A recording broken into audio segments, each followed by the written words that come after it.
प्यारे बच्चों, नमस्कार। मैं आपकी हिंदी की अध्यापिका नीतू मैम। तो बेटे, आज हम पढ़ने जा रहे हैं कक्षा 5वीं का पाठ नंबर 3, जिसका नाम है ईदगाह। तो बेटा, जैसे कि आप जानते हैं कि ये जो कहानी है, ये सर्वप्रथम मैं आपको बता दूं कि हिंदी साहित्य के गद्य की विधा कहानी जो है, ये उसमें लिखी गई रचना है। तो इसके रचनाकार हैं प्रेमचंद ही। ये प्रेमचंद जो है महान लेखक, कहानीकार और उपन्यासकार हैं। इनके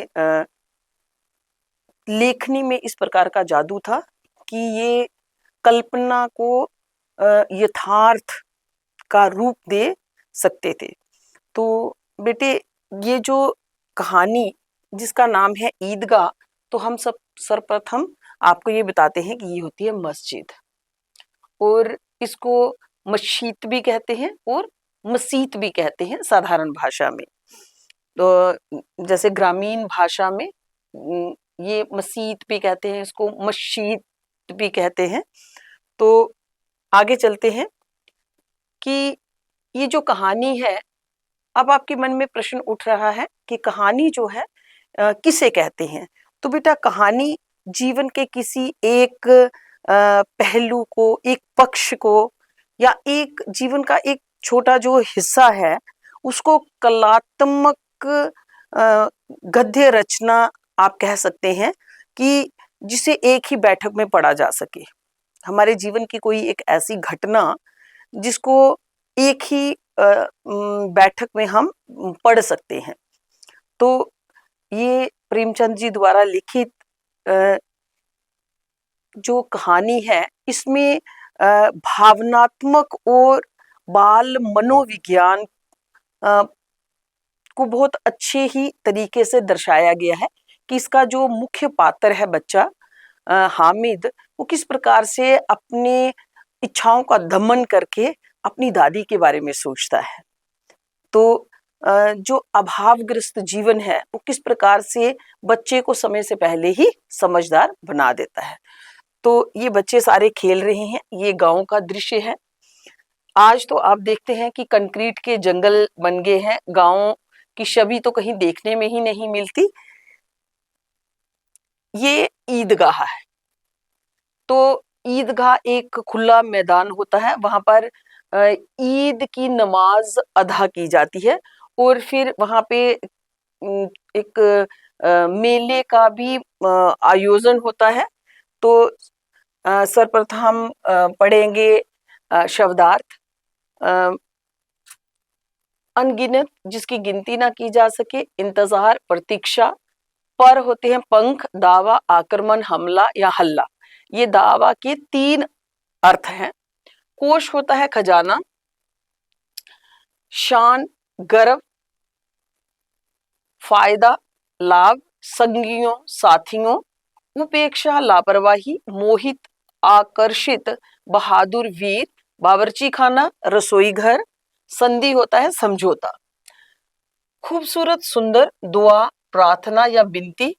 अस्थि, अ आधा स, थ और फिर छोटी की मात्रा। अस्थि होती है हड्डी। देखिए जी, आप देख रहे हैं ऊपर भी ड लिखा है, नीचे भी ड। जो ऊपर ड लिखा हुआ है वो स्वर रहित है, और जो नीचे है वो स्वर सहित है। ज्ञात, मालूम, पता। आनन फानन, बहुत जल्दी। स्नेह, प्यार। मन, गदगद होना, बहुत प्रसन्न होना। ये मुहावरा है, ठीक है। मतलब मुहावरे एक शब्दों का समूह जो विशेष अर्थ को प्रकट करता है। चकनाचूर होना, टूट जाना, ये भी मुहावरा है। तो ये है ईदगाह। इसको पढ़ने से पहले आपको मैं ये बता देती हूँ कि ईद 2 प्रकार की होती है, एक छोटी ईद और एक बड़ी ईद।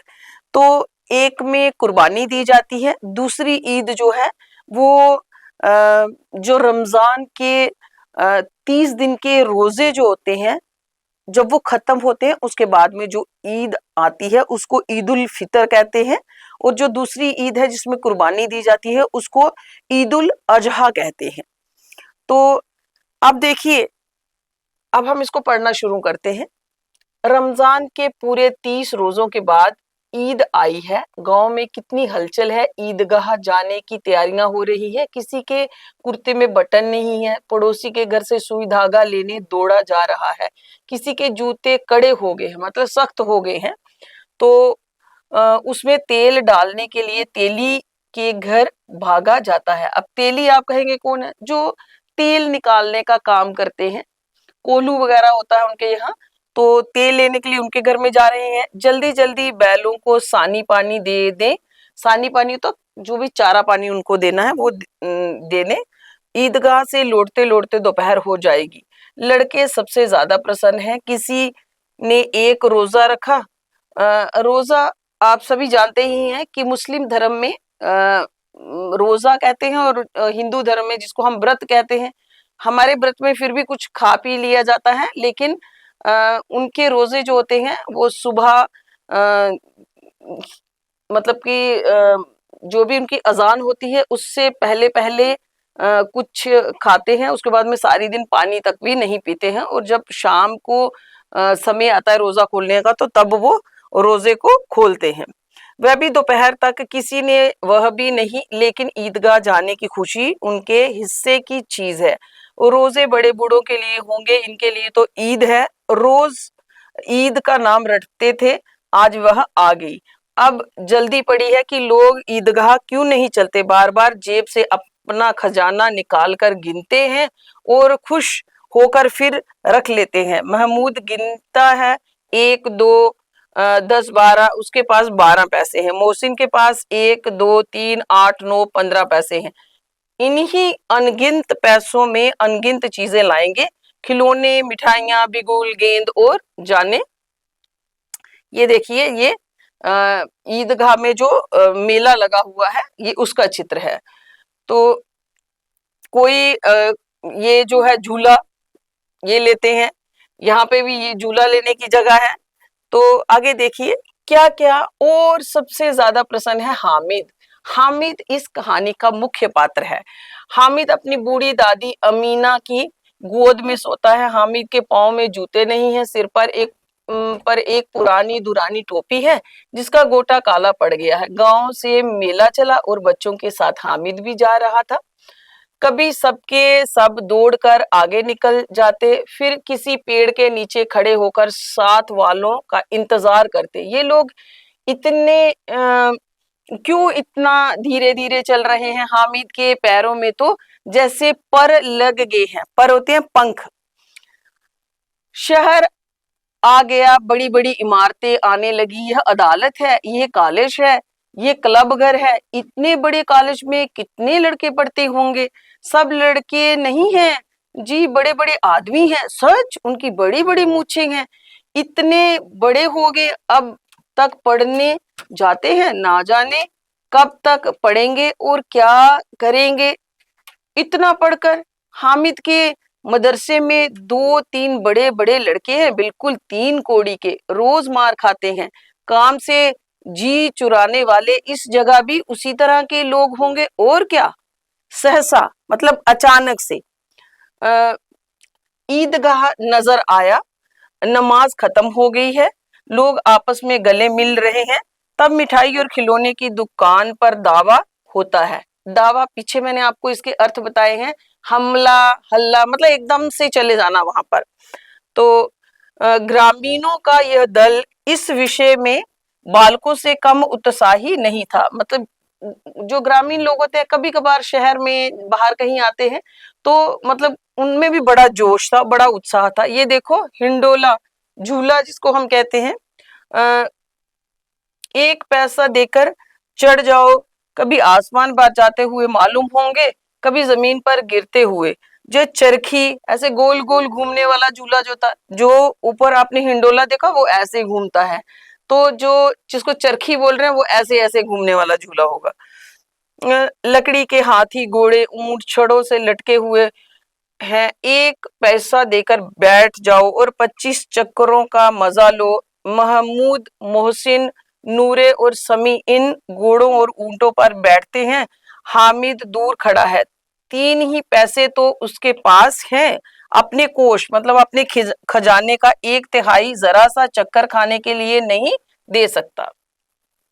अब आप देखते होंगे मैम ये क्या आपने लाया, तो बेटे इसकी कहानी भी बड़ी मजेदार है। ये बिश्ती, तो ये जो इसने पकड़ा हुआ है, ये जानवर की खाल का बना हुआ एक थैला टाइप का होता है, इसमें पानी भरा होता है, इसको मशक कहते हैं। इसकी कहानी बड़ी रोचक है। कहते हैं कि चौसा के युद्ध में जब शेर शाह सूरी से मुगल बादशाह हुमायूं जो है वो हार जाते हैं, तो वो गंगा में छलांग मार देते हैं। तो अपनी इसी मशक से एक बिश्ती था जिसका नाम निजाम था, तो उसने हुमायूं की जान बचाई थी।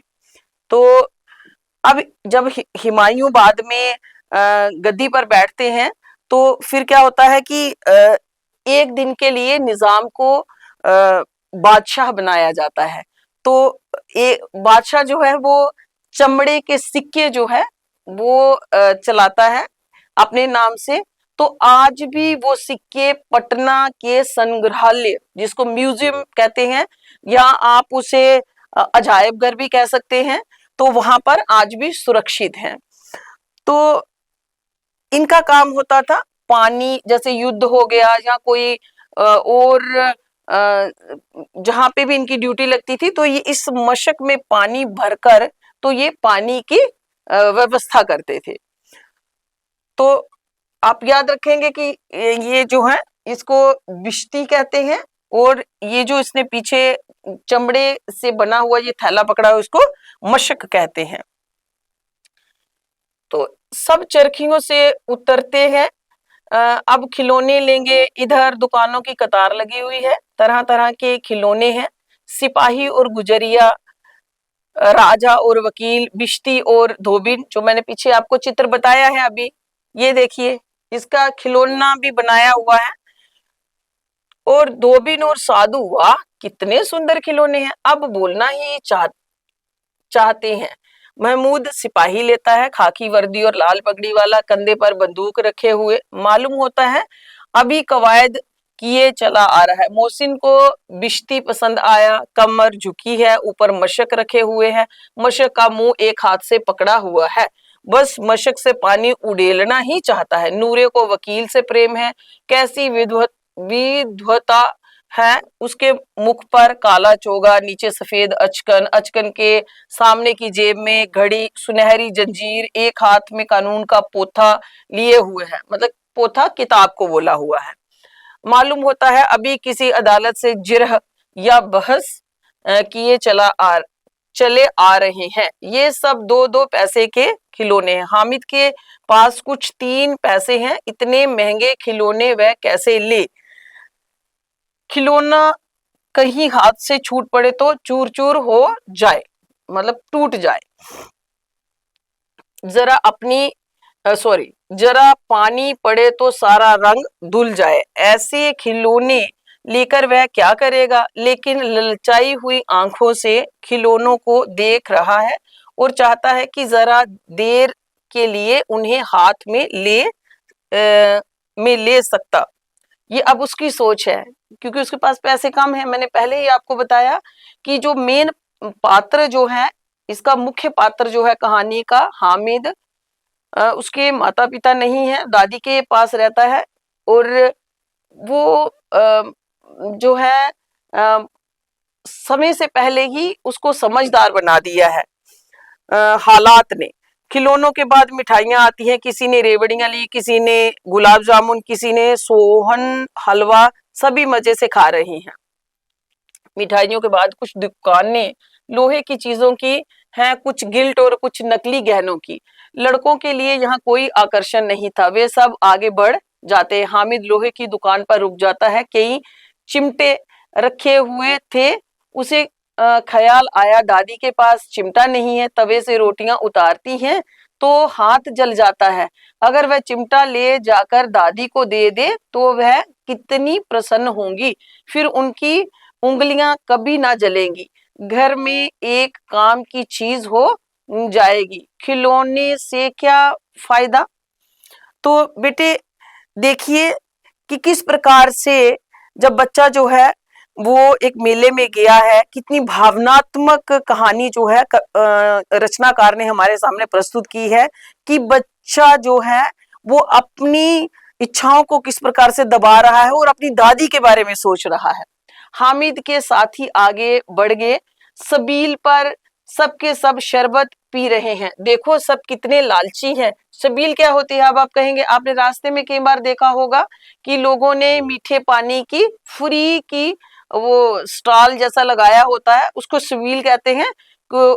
तो देखो सब कितने लालची हैं, इतनी मिठाइयां ली, मुझे किसी ने एक भी ना दी। उस पर कहते हैं मेरे साथ खेलो, मेरा ये काम करो। अब अगर किसी ने कोई काम करने को कहा तो पूछूंगा, खाए मिठाइयां, आप मुंह सड़ेगा, फोड़े फुंसियां निकलेंगी, आपकी जुबान चटोरी हो जाएगी। सबके सब हंसेंगे कि हामिद ने चिमटा लिया है। हंसे मेरी बला से। उसने दुकानदार से पूछा, जी चिमटा कितने का है? अब ये प्रश्न कर रहा है दुकानदार से। दुकानदार ने उसकी ओर देखा और कोई आदमी साथ ना देखकर कहा, ये तुम्हारे काम का नहीं जी, बिकाऊ है कि नहीं? अब प्रश्न पूछ रहा, बिकाऊ क्यों नहीं है और यहाँ क्यों लाद लाए हैं? तो बताते क्यों नहीं? क्या पैसे का है? 100 पैसे लेंगे। हामिद का दिल बैठ गया, मतलब वो उदास हो गया। वो ठीक ठीक बताओ, ठीक ठीक 5 पैसे लेंगे, लेना हो लो, नहीं चलते बनो। हामिद ने कलेजा मजबूत करके कहा, 3 पैसे लोगे? ये कहता हुआ वह आगे बढ़ गया कि दुकानदार की गुड़कियां ना सुननी पड़े, बातें ना सुननी पड़े, दुकानदार उसको डांटे ना। लेकिन दुकानदार ने गुड़कियां नहीं दी, बुलाकर चिमटा दे दिया। हामिद ने उसे इस तरह कंधे पर रखा मानो बंदूक है और शान से अकड़ता हुआ संगियों के साथ, मतलब साथियों के साथ आया। जरा सुने सब के सब क्या क्या आलोचनाएं करते हैं, मतलब उसकी क्या क्या कमियां निकालते हैं कि तूने ऐसा क्यों लिया, क्या जरूरत थी। मोहसिन ने हंसकर कहा, ये चिमटा क्यों लाया पगले, इससे क्या करेगा? हामिद ने चिमटे को जमीन पर पटक कर कहा, जरा अपना बिश्ती जमीन पर गिरा दो, सारी पसलियां चूर चूर हो जाए बच्चों की, मतलब चूर चूर हो जाए मतलब टूट जाए वो। महमूद बोला, तो ये चिमटा कोई खिलौना है? हामिद, खिलौना क्यों नहीं, अभी कंधे पर रखा बंदूक हो गई, हाथ में लिया फकीर का चिमटा हो गया, चाहूं तो इसे मंजीरे का काम ले सकता हूँ। आपने कभी देखा है सत्संग वगैरह में वो चिमटा होता है, उसको ऐसे बजाते हैं, आवाज निकालते हैं उसकी। तो एक चिमटा जमा दूं तो तुम लोगों के सारे खिलौनों की जान निकल जाए तुम्हारे। ये देखो, ये दुकान थी। हामिद जो है वो किस प्रकार से चिमटा खरीदता है। टोंग बोलते हैं इसको, अंग्रेजी में अगर आप देखेंगे तो आप देखो इसको टोंग बोलते हैं। और अगर हम अपनी साधारण भाषा जो है, ग्रामीण भाषा में उच्चा भी बोलते हैं इसको, ठीक है। तो बेटे ये यहाँ तक ये कहानी जो है थोड़ी लंबी है, इसका पहला भाग है। तो किस प्रकार से बच्चा जो है ना खाने की कोई चीज लेता है और ना ही कोई खिलौना लेता है, अपनी दादी के बारे में सोचता है। अभावग्रस्त जीवन में किस प्रकार से बच्चे को उन्होंने मतलब कि समझदार बना दिया है, जो हालात के थपेड़े थे उन्होंने। तो हमेशा इंसान को सोच समझ कर ही कोई काम करना चाहिए। छोटी अगर किसी चीज की कोई कमी है तो हमें जिद नहीं करनी चाहिए कि अगर माता पिता के पास कोई पैसों की कमी है तो उनको परेशान भी नहीं करना चाहिए, जिस प्रकार से आप हामिद को देख रहे हैं। तो इसी के साथ मैडम को इजाजत दीजिए। जय हिंद, जय भारत।